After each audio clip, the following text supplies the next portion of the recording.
All right. I think this is probably one of the most important conversations that I feel are integral when you talk about what will be the shape and future of a new world order. Because at the end of the day, it's the challenges that need to be answered, and climate challenges, I think one can safely say, is one that knows no boundaries. It most certainly doesn't go according to GDPs and developed and developing status. It impacts every country, and which is why we need answers together. And I'm hopeful that we'll find some of those today in this August panel. A quick introduction is in order. We'll get Erik Solheim as well. He's the former Minister of Climate and Environment of Norway. He's joining us from Oslo. Excellency Lindy Cameron is here. She's British High Commissioner to India.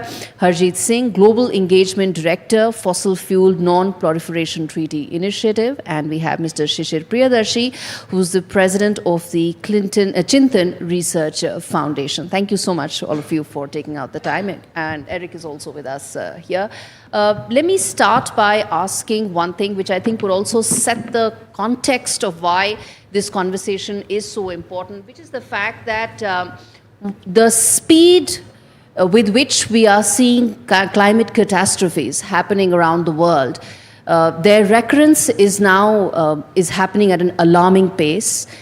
Developed countries are facing extreme challenges, but that also gives an idea about the fact that if the largest countries are struggling, then the extent of impact for developing and poor countries is, I think, frankly, unimaginable, because they don't have the framework, the solutions, and response as well. So that's one question I feel that all of you should answer in terms of when you talk about climate catastrophes, their impact, their speed, how does that play into the urgency with which governments need to find a solution? Ma'am, let's start with you.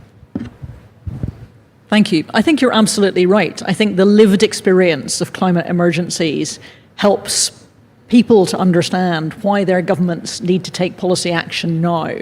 And nowhere is that more evident, actually, than here in India, seeing the floods, the landslides in Kerala and in Odisha. So I think it is really helpful in driving that sense of urgency. And we know that matters not just in helping to build a global consensus for policy change, but also in helping people to invest in what they need for resilience. So we've been really proud, for example, to be a founder member, along with India, of CDRI, the Coalition for Disaster Resilient Infrastructure, which is helping to ensure that best practice from India is actually delivered in the Global South to ensure that infrastructure is built in a resilient way. And we know that is really good value for money. We know that every dollar invested in resilient infrastructure pays off 4 times over. So it is important and it is really urgent. We're also really proud of what the UK government is doing. I mean, my new government takes climate change incredibly seriously. It was one of the first speeches that our new Foreign Secretary gave, highlighting the importance and the urgency of the climate and nature crisis. And we were really proud, for example, that we've literally just closed the last UK coal-fired power station on our journey to carbon-free electricity by 2030. Okay, all right, so you want to respond, and then I get it, Mr. Priyadarshi as well? Yeah, I totally agree with the High Commissioner that this series of disasters that we have seen, which are not only affecting developing countries but also developed countries, are serving as a wake-up call, and many countries are stepping up. But I also see a risk, and I must highlight here, that as rich countries are going to get more and more affected by climate change, which they did not imagine just a couple of years ago. They were thinking that only developing countries... This is something that only happens to other parts of the exactly. world. It ain't happening here. And most vulnerable countries who are going to be struggling with impacts, who also have very less capacity to deal with it, they did not really invested enough domestically in preparing for resilience. We have seen in Germany, we have seen in the UK, in the US. So now the challenge is going to be, and that's the risk, that they're going to start looking a lot more inwards, which means they are going to be far more cautious about the resources that they invest in the international cooperation. They're going to start using it internally. And that challenge remains. So on one hand, it serves as a wake-up call, but on the other hand, it may impact the flow of finance to developing countries. I hate to give a comparison to that. It's reminding me of the COVID vaccines, unfortunately, that, you start looking more inwards than, ensuring that some of the other most affected parts also are brought into the ambit of protection. Mr. Priyadarshi, yeah. Thank you, and a very good morning to everyone. Look, while it's true that the kind of disasters we are seeing are spread all over the world, but I think we shouldn't shy away from saying that it's impacting far more those who were historically much less responsible for the state of affairs that we are in today. We try and talk that it's fairly uniform across the globe. It's definitely not. Sure, in terms of natural disasters, it may be, but if you look at the kind of migrations that are happening within countries because of the extreme heat that is being generated, it's much more in the most vulnerable and developing countries. That's one. But the second point, again, it's like a point of caution, that while the narrative must be on sustainability, for a lot of developing countries, and I think India included very strongly in that narrative should actually become a three-pronged narrative. We fight on sustainability, but we don't at all lose our emphasis on economic growth and energy security. For a country like India, we've got to ensure that every single nook and corner of this country has reliable and affordable. I think the key word is affordable energy.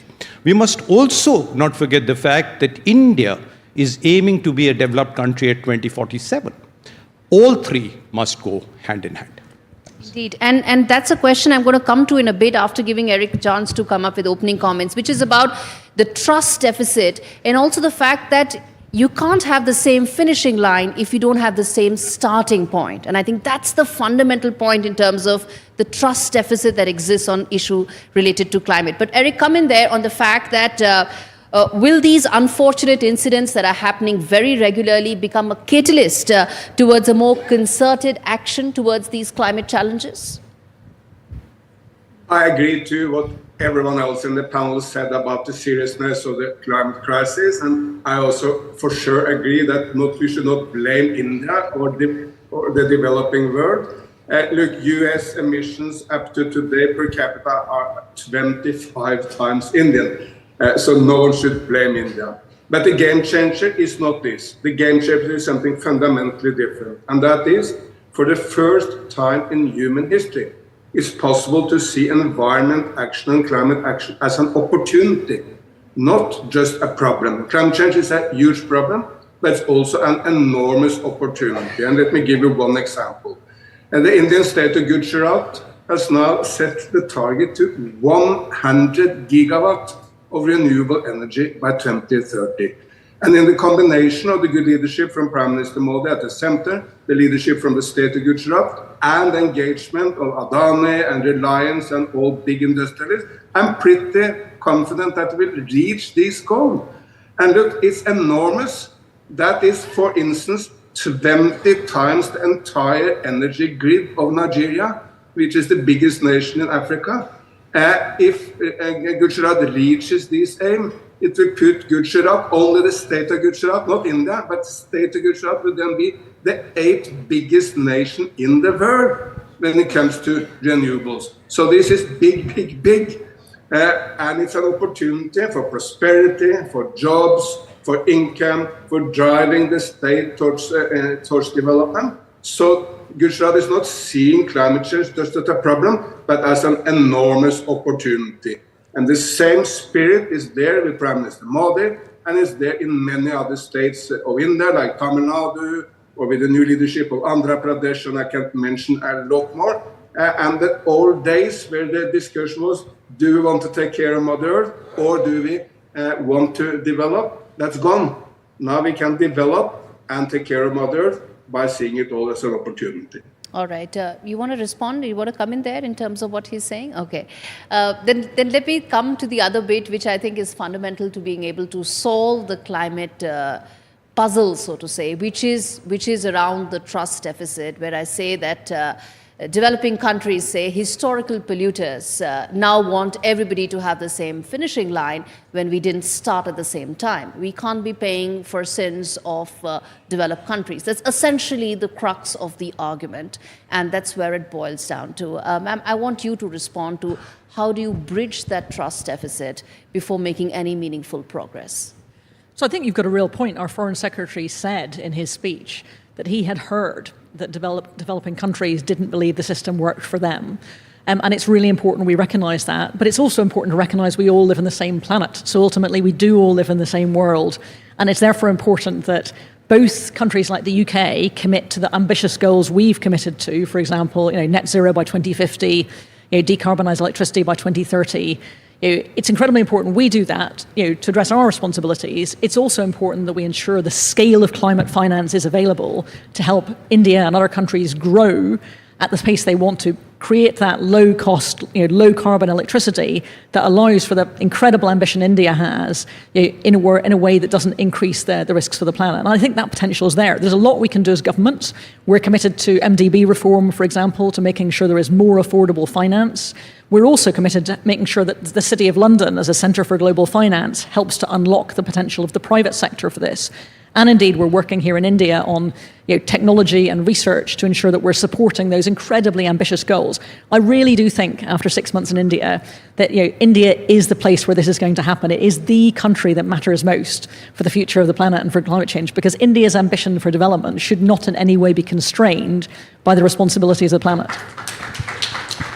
Indeed. I want to take both of you, your opinion on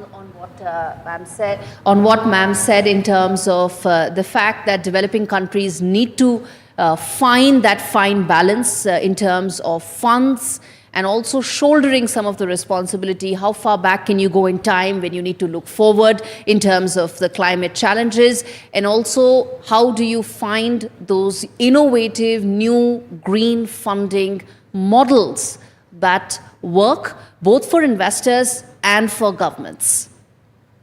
So I'm really glad that the High Commissioner talked about both developed countries taking a lot more action back home and also finance.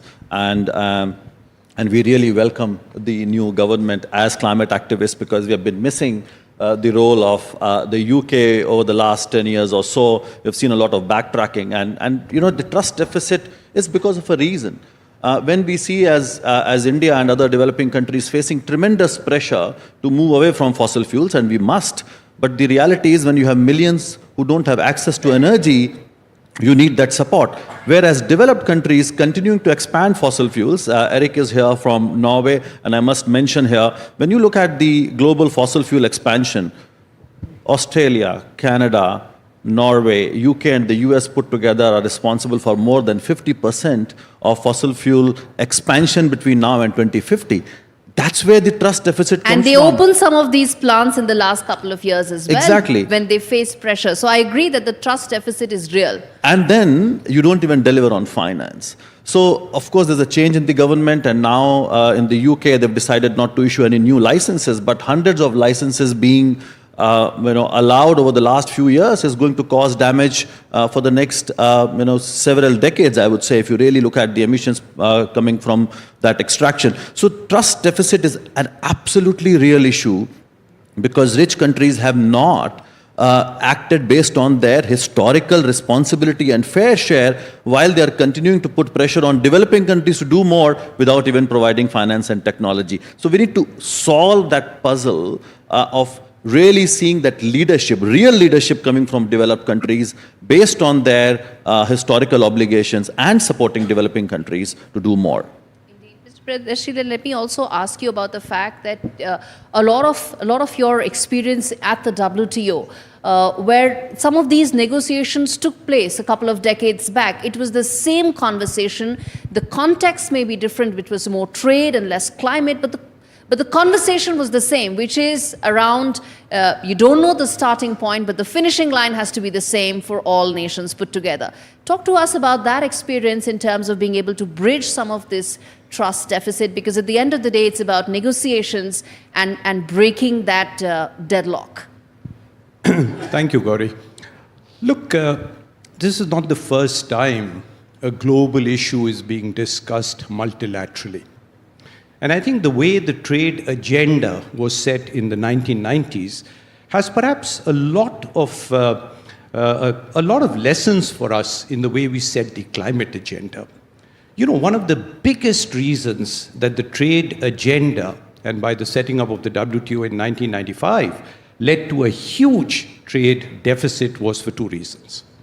One is because developing countries en masse were promised huge amount of gains if they simply opened up their markets.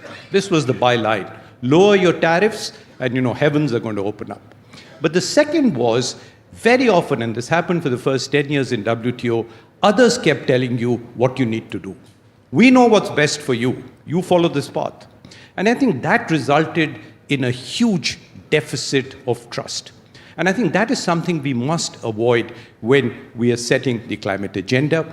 Let me just quote two things. One, let me quote what David Cameron said yesterday. He said very clearly, two wrongs don't make a right. I totally agree. But that is subject to a wrong being done by me and a wrong being done by you. What about two wrongs being done by the same side? And that is something I think we absolutely need to avoid when we are setting the climate agenda. And trust me, the developing countries are doing far more. I quote India. India is committed to $2.5 trillion of investment between 2015 and 2030. That's huge. It probably was absolutely unthinkable many years ago. But yes, we do need to be met halfway. And the reason, Gauri, is, and I probably would give this example in WTO and, with the permission, give it here. We are prepared to drive down the highway towards zero emission. Absolutely with you. But we are going to do it at our speed. You do not tell us the speed at which we drive down that highway, and you don't tell us these are your restricted number of pit stops that you can do. We will get there, exactly. The starting point is there, and the goal we will reach. But yes, give us the flexibility because of very, very different conditions and support. But I'm certain if you look at the path in the last 15 years, it's towards much more trust. So I hope that that deficit will soon be a thing of the forgotten past. Thank you. Great. Eric, let me also then ask you on this fact. We mentioned about developed countries, the fact that they're still looking at ways of revisiting some of the older mechanisms in terms of fossil fuel for powering the energy needs at a time when there is global conversation around pressurizing or asking developing nations to do their bit. Come in on that. We've mentioned some of those factors here. Absolutely, but the change on climate will not come from the multilateral system. And as you said in your conversation with Kishore Mahbubani earlier today, the United Nations is so weak and basically nothing of substance is happening in the climate talks. What will change is the action which particularly developing nations are taking for their own interest. Look, China is now 60% of all green developments on planet Earth. Solar, wind, hydropower, electric cars, electric batteries, high-speed rail, metro, whatever you can mention, tree planting, China is 60% of the global development, one nation alone. Move on to Indonesia. Indonesia has brought deforestation down to zero in the second biggest rainforest nation in the world. Fantastic development.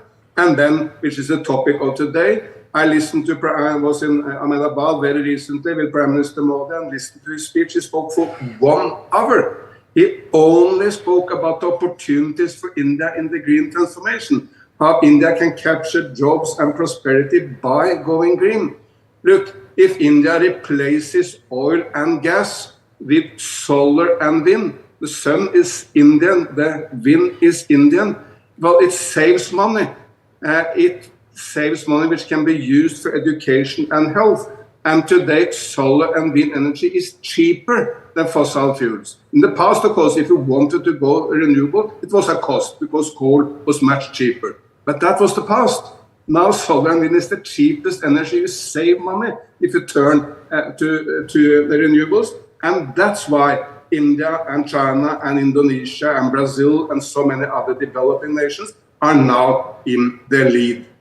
10 years ago, if anyone asked me, where should you go to see climate action? I would say, please go to Brussels, please go to Berlin, and to Paris. If you ask the same question today, I would say, please go to Beijing, please go to Delhi, and please go to Jakarta.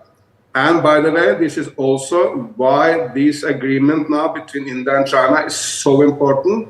because these are the two drivers of climate action and environment actions in the world. They can work more closely together, trade and create jobs by mutual investment. That will be a major driver of the green transformation. Absolutely. So when you talk about climate action plan, we are here in New Delhi, and that could be the starter. Then the question that comes is Global South essentially going to provide those solutions? Eric mentioned solar, and that is not just the cheapest, safest, and most easily replicable model of being able to provide basic energy needs. The larger question is Global South essentially going to lead the way for finding climate solutions? Is that now going to be the fact that has to drive global negotiations? There's COP around the corner that's going to happen next month in Baku. Is it time to let Global South do that bit now? So I have to say, I think India is going to lead the world in this. I think India has the scale, the innovation, the technology, but also the need. That aspiration to get to developed India by 2047 requires that real level of ambition to match that pace and scale. But also India has the ability then to create a generation of low-cost technology, which actually very few other countries have got the ability to do, and then to export that technology for the benefit of countries in the global south. So I am looking forward to decades of Indian leadership in this space, which I think is incredibly exciting and something we're really proud to be working on. We're proud to be a founder member again of the International Solar Alliance, which I think is a fantastic opportunity to drive the ability to take solar to scale at low cost in a way that has massive opportunity for other countries. And I think part of it is just it's a different challenge. Decarbonizing your economy is one thing, but actually working out how you get low cost low carbon growth is a different and in many ways more exciting opportunity. So I think there's an opportunity there not just for governments but also for the private sector. This is an area where I expect to see not only private flows but also, frankly, private profits as a result of them, and that's a really good thing. In fact, and that brings me to the part which is around technology. I don't consider myself to be someone who understands cutting-edge technology, but from a layman point of view, and I speak for most people here in the audience, barring my boss, of course, which is that technology could find solutions that could really break this puzzle about climate funding. Because, if you look at the numbers in terms of funding, last year's climate finance, the number was about $100 billion, about $110 billion. Hurricane Helen alone, the damage is $160 billion. So you cannot solve this by just garnering more funding. It's not going to come. Technology needs to find those solutions for us. How do you go about addressing that, and how do you break that aspect? Yeah, so before I come to that, very briefly, let me add to what the High Commissioner said. Totally, developing countries, as you asked, provide huge opportunities. Also because a lot of infrastructure is yet to be built. And we don't need to repeat the same mistakes that developed countries have, so we can make sure that all our sectors are decarbonized in a manner that we don't really create the same system that got created in the last 150 years. Now, and again, as you said, the role of finance and technology is going to be extremely important. But when we talk about technology, I would argue that most of the technology is already there when we talk about solar and wind, and that's what Eric was also underlining. So we don't have to invest a lot in now finding new technologies. Yes, in certain cases, like steel industry and cement and aluminum, exactly, yeah. hydrogen, that's where you need it. Yeah. That's where it's at a nascent stage, and battery storage, there are areas where we have to invest. But I think we can massively scale up the current technology. So I would argue that we need more finance right now for the existing technology, and also ensure that that production is happening locally, and that's where the role of WTO and trade comes in. That should not become a barrier. Why only India and China who should lead? I would say production should happen in Kenya's and Malawis and Nepal's of the world as well. We need to look at climate emergency as an emergency. It's a crisis. Yeah. Right? We should not just look at making money. There are other sectors where we can make money. We should make climate technology as a public good if we really want to deal with the existential crisis that we are facing right now. So I think technology is still becoming a barrier, even with the ones that we have really cracked the code of, particularly solar, wind, and even battery storage. Mr. Pradesh, you want to come in on that in terms of both the technology aspect and the fact that some of what we already have can be replicated with India leading the way? Look, I think India is already showing the way. And again, it's not because the three of us sitting on the panel are saying, so you look at the figures. Look what India has done in the last 10 years, and you also asked about what the Global South is doing. You know, India added about 200 gigawatts of additional capacity in the last 10 years, out of which more than 150, that's 75% of the additional capacity came from renewables. So we added about 175 gigawatts of additional renewable capacity. And this we did because, yes, continuously technology, more adaptive, more reasonable, more replicable is coming in. But still somewhere, Gauri, and perhaps, you know, depending on time available, I have to quote that, we also need to change the global narrative about what the Global South is doing. You know, irrespective what India has done. And I'll, with your permission, and that's why I'm delighted that NDTV is now also doing a global channel, because we need to get the story out. I'll just quote two headlines, one most recent. You know, this was published by The Telegraph, 2024, which is this year. It says, international leaders express dissatisfaction with India's voting patterns concerning climate initiatives. Now, for me, that's terrible. Look what we are doing, and yet what is being highlighted is our voting patterns. And if you look at the NGO report of just a year back, it says an NGO published finding criticized the gap between India's environmental promises and its action in transitioning to green resources. Come on, you've got to give me a break. The Adani Group itself by 2030 would have contributed 50 gigawatts to green energy. I mean, India's taken actually quantum steps. But yes, we really need to highlight that. We need ambassadors like Eric there. We need the high commissioners there. We need activists here. But we need, most importantly, global news channels like NDTV pushing the story. Thanks. Yes, indeed, sir. And let me, Eric, then come in there that at the end of the day, it also comes down to the global narrative. As Mr. Priyadarshi also pointed out, that developing countries like, you know, India, at the forefront of being able to deal the issues, apart from the challenges that they are dealing with around growth, around funding, still they are at the forefront of being able to at least address those. Despite that, look at the narrative that is shaping it. How do we go about fixing that? Look, Shishir goes absolutely right. I mean, the arrogance of the West is unbelievable. Unbelievable arrogance, where people believe that Europe is leading or America is leading when India is far ahead. I mean, look, there is a poster by Adani there. Just at Kavda in Gujarat, the Adani Group will now establish the largest combined solar and wind facility in the entire world. Is 30 gigawatt. It's as much as all hydropower in my nation, Norway, combined, and we have 100% fueled by hydropower. At Omkareshwar in Madhya Pradesh, we have the largest floating solar anywhere in the world. The state of Telangana has increased its tree cover by 7%.